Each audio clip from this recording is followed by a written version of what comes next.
question at the top of the key tonight. I signed up with 10 companies, but I have not received any BPO work. What do I do now? Okay.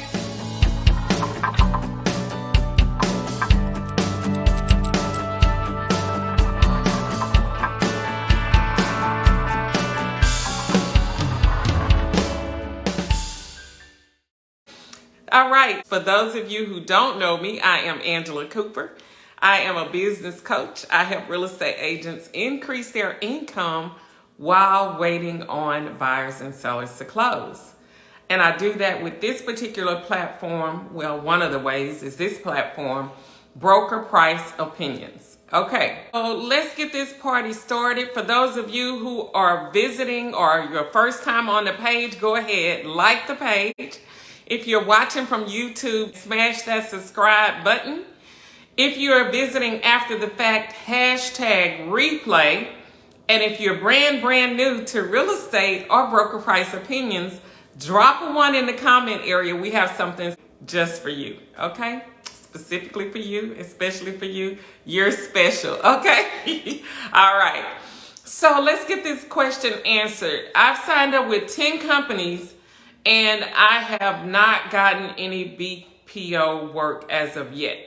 So if you've signed up with 10 companies, guys, and you actually have the passwords, the login and the passwords to get in, and you have not received any work, then you want to reach out to support at that particular company and let them know what day you logged in or what day you got your login credentials and find out what's going on. Sometimes you just have to ask them to make sure that they have you in rotation, okay? Be sure that they have you in rotation. Another thing that could be the problem is that you may have gotten a login, but you don't have your background check, okay? Your login is for you to upload your documents and go ahead and get started, okay? But if you haven't uploaded your background check, your insurance, you need to upload your real estate license. All of that has to be uploaded to their platform in order for you to get some work. If you've uploaded all your credentials and you still don't have any work, then you need to talk to the support area via email, okay? You can talk to them on email. Sometimes if you call them, they answer the phone, but 99% of the time, they're not going to answer the phone, okay? So you just may as well go ahead and email them, let them know you're logged into the system, but make sure that you have all of your credentials. You've passed all of that test with your credentials. So you can even ask them that. Have I loaded all my credentials to meet your requirements for me getting work? Okay. If they say yes, everything looks fine, we have your background check, your license, your insurance, then they're going to tell you, we just don't have any work in your area, or it's pretty slow in that area right now, whatever the case may be. So you guys know that you can ask questions live, okay, tonight while we're here on the live platform. You can always ask questions live. You just have to put your questions in the comment area.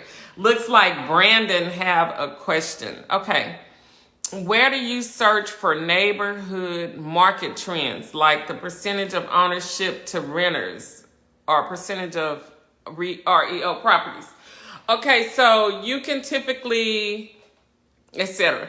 You can typically find that in the neighborhood profile in the tax record, Brandon. If you don't know it right offhand, you can find it in the neighborhood profile on the tax record. Like I always tell my mastery students, that's one thing you have to be sure that you know your market area. Just in case you don't want to do all of that research, you have to know your market area. What is the percentage of REO properties in that area? Actually, you can do a search for 12 months if you want to, and you can put in REO in the remarks area, and it'll tell you how many REO properties went in that area for the whole 12 months, okay? But you can also find it in the tax area. Now, if you know your area, your market area like myself, I can tell you what percentage of REO properties are in all of these subdivisions around me, because it's not very many. And then the subdivisions that do have REO properties, they're always pretty prevalent, okay? So they're either a area that has a lot of REOs or some that don't have any. And then when it's a low REO market, you can always, put 1 or 2% and be safe with that. But as far as your neighborhood trends, like the percentage of ownership, that too is another thing that if you know your market area, you just about know what percentage. If you work that market all the time, once you get used to working the market all the time, you'll kind of know what percentage of that area is leased and what percentage is ownership. But you can still find that in the tax records. I can almost go off the top of my head and give you a number, and I guarantee you it's going to be pretty close because I know all of the market areas that I work. Okay. Otherwise, if you're not familiar, then you're going to kind of have to do a little research. That's how you find it. All right. Question number 2. That's a good question, Brandon. Thanks for asking. So question number 2, why should I rush and complete my BPOs in 1 hour or less if the asset management company is giving me 72 hours? Because you're always preaching about that. Somebody said, I'm always preaching about getting your BPOs done in 1 hour or less. Well, number one, the main reason why I'm always wanting you to get your BPOs done in 1 hour or less is so that you can take more volume. BPOs is about volume. Making a lot of money with BPOs is about volume. It's about how much volume can you take in 1 day or in 8 hours, okay? If it's taking you 72 hours for real to do one BPO, how much are you really making an hour? Because they're only paying you $40 or $50 and $75 if it's an interior to do the BPO. How much you making an hour if you spend 5 hours on a $50 BPO? $10 an hour. See, I'm not in the game to make $10 an hour. I want to make all $40 for my hour. I want to make $40 an hour, $30 an hour for my BPOs, okay? So that's why I'm always preaching about getting your BPOs done in 1 hour or less, because you're literally dictating how much money you're making per hour with that BPO. That's the only reason why. And then secondly, if you want to take, 4 or 5 BPOs a day, just say 5 BPOs at $40, that's $200. If you want to make $200 a day, then you need to know how to complete 5 BPOs in 5 hours. You see? So that's the only real reason I push you guys into trying to get your BPOs done in 1 hour or less. 4, 5, 6 hours is just not going to make sense for the money that they're paying. And plus, it's going to frustrate you, and you're not going to you're going to stop. You're going to quit. So, I want you to be in it for the business model. BPOs can be a great way to make $2, $3, $4 grand a month extra and still work your full-time job. You see? All right. So that's why 1 hour or less. Question number 3. Before we go to question number 3, you guys know the drill. If you're brand new to the page, go ahead, like the page. If you're watching from YouTube, subscribe to the channel. Both pages, guys, turn your notifications on, okay? So that when I go live, you'll get a notification that I'm going live with Broker Price Opinions. All right? All right. If you're brand new to the real estate or brand new to Broker Price Opinions, go ahead, drop a 1 in the comment area. We have a free webinar just for you. Hashtag replay if you're visiting after the fact. Okay. Brandon said yes, but you still have to drive to the property and get the pictures and then drive back to your office. So it's more, I guess you're saying it's more like 2 hours. Yeah, kind of, sort of, if you want to look at it like that. But if you're taking BPOs that are, I guess, less than, 15, 20 minutes from your office, then the way I do my BPOs, if I have 4, I wait until I get, 4 or 5 for that one day. I work on my office part until I get enough to go out and do all of my pictures at one time. So if I have 10 BPOs, I promise you I'm going to do 10 houses in less than maybe an hour and a half to do all the photos for my houses. So now that's out the way. Okay?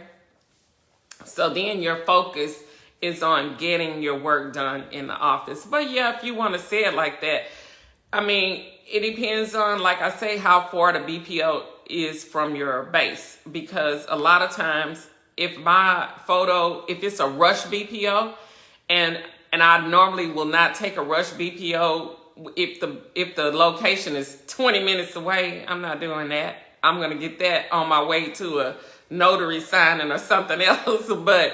But I can literally go get the photos and come back, enter my BPO and all. I can do it all in 1 hour. But it just depends on how much your workload is for the day. You see?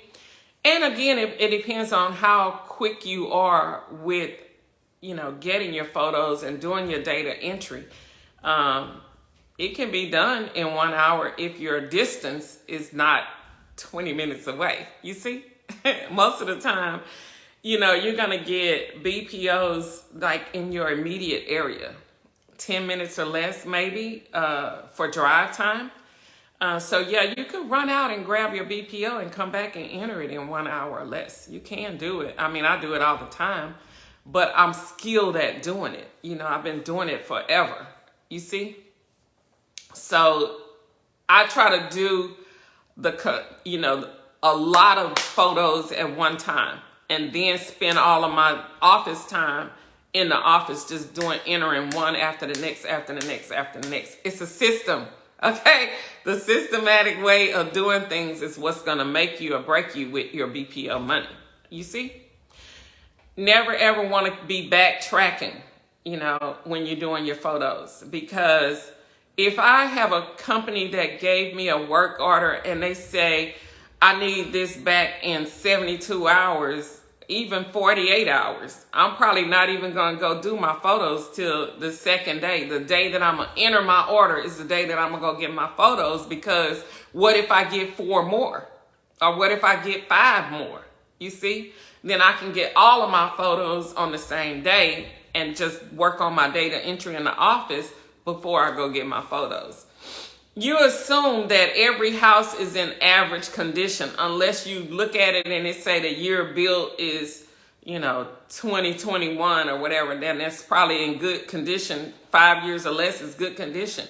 But if you have an order that's your house was built in 1990, you just assume that it's in average condition and pull your comps for all average comps. You see? Or pull mostly average comps and then pull maybe 1 good, 1 bad, 1 good, 1 fair, 1 average, like that. When you're doing, if you know your area, you know what kind of comps to get. You see? All right. So question number 3, there's no address on my subject. What do I do? So if you don't have an address on the subject property, you want to make sure that you either take a photo. You still got to photo the front of the property regardless, okay? But you want to take a photo of your address next door and or across the street. Also, some companies, when they don't have an address on the subject property itself, they're going to want you to take a picture of the street sign, okay? So make sure you take a picture of the street sign, a picture of the address next door, and then you're going to put in your comments, subject address not visible. You see, subject address is not visible. I use the address across the street or next door, whichever one of you use. plus the street sign to verify the subject property. Simple. That's all you have to do. You don't not take the pictures though. You definitely still have to do your BPO. All right. Question number 4. My subject looked abandoned, okay? And it even looked like a drug fested house. And I don't feel comfortable doing the BPO. What should I tell the asset management company? So you drove all the way out to the property. I forgot this part. There were people around, so I didn't feel comfortable taking the photos. But that's something that if it's an exterior evaluation, you still have to take the photos, okay? If it's people in front of the subject property, then you simply just wipe them out when you get back. But you have to take the front of the subject property and both sides if it's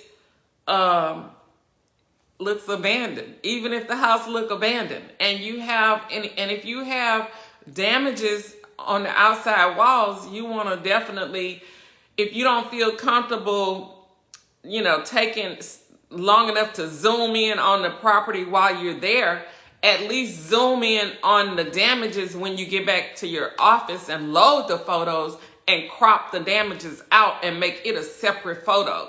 You see? But if you're in an area, if you have a whole lot of people around the house, which is, I find that very, rare. First of all, don't get out your car. You can take your photos from the car as long as you don't have any parts of the car in your photo. You see, you don't have to get out of your car to take your photos. And I told this person to go to my YouTube channel and you can Google on my page photos from the car, okay? There's a video on how to do your photos from the car.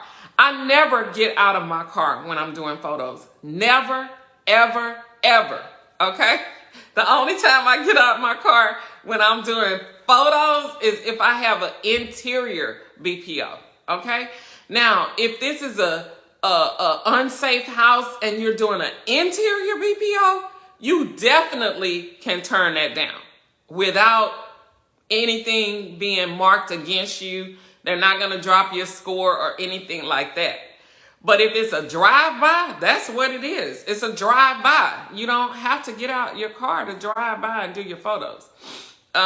If you still feel threatened when you're driving by, then, that's something, you can turn it down. You can ultimately always turn down a BPO if it's a safety issue, okay? You don't want to put your life in jeopardy doing a BPO, okay? We talking about $40 against your life.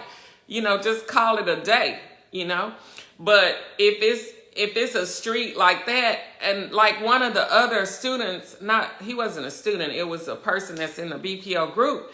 If you go get your pictures early in the morning, most times you're gonna bypass all that riffraff anyway, okay? Early morning photos is best if you know your area and you know that that's an area where it's maybe drug infested or something like that. Go get those photos early in the morning. Early in the morning, it's not going to be anybody out, pretty much, except the kids going to school, okay? So that's the best time to get those type of photos. And here's the deal. Know your market area, okay? Know your market area. If you do enough BPOs, you'll learn the areas that you're not familiar with, okay? Just get enough under your belt to know your market areas, because I can promise you, I know every area that has abandoned houses, drug houses. I know them all, okay? And sometimes I'll turn that area down just based on the zip code, okay? I won't even take it. If I know it's that kind of area, especially If it's an interior, then I won't even take it. I know my zip codes. I know my areas that I work. Because you have a right, when you get started, you're going to put in every zip code that you want to work. Know your zip codes, okay? Any questions? Any more questions out there tonight while we are live? If you have a question after the fact, guys, you can always put hashtag replay, and you can tag me in your question if you want me to answer your question. If you're in a BPO group, anybody in the group can answer your question. 9 times out of 10, somebody will get your question answered for you. All right, guys, that's it for the night. Thank you guys for watching and tuning in. Let's go get this money. Christmas is almost here. Really learn how to get those BPOs done right. Okay, a systematic way. Get yourself started on one of our courses today while we're having the Black Friday sale. All right, if you see something special in there that's not on sale, you can message me, like maybe a notary book or something like that, a journal, and you want a discount on the notary journal. You can message me and I'll give you a discount from there. All right, guys, let's go get this money, and I will see you guys on the next one.